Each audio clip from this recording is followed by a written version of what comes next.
এইবোৰ কি জানে, এইবোৰ হৈছে ওলকচুৰ থুৰি। যেনেকৈ আমাৰ কচুৰ থুৰি থাকে ঠিক তেনেকৈ এয়া হৈছে ওলকচুৰ থুৰি। আৰু ওলকচুৰ থুৰিও আমি নৰ্মেল যেনেকৈ কচুৰ থুৰি বনাই খাওঁ ঠিক তেনেকৈ বনাই খাব পাৰি আৰু একেবাৰে ডিঙিত নধৰে। বহুতে হয়তো ভাবিব পাৰে যেনেকৈ ওলকচু বহুত ধৰে সেয়া ইয়াৰে থুৰিও ধৰিব পাৰে, পিছে একেবাৰে নহয়। ওলকচুৰ থুৰি খাবলৈ বহুত টেষ্টি আৰু একেবাৰে নধৰে। তো আজি বনাই আছিলোঁ ওলকচুৰ থুৰি পিটিকা।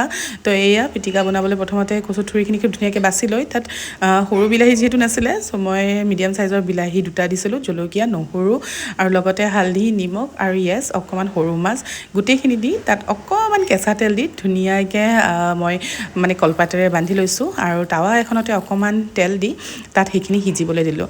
আৰু এই পিটিকাখন খাবলৈ বহুত টেষ্টি হয়, যেনেকুৱা আমাৰ কচুৰ থুৰি পিটিকা ঠিক তেনেকুৱাই, খালি টেষ্টটো অলপ বেলেগ থাকে।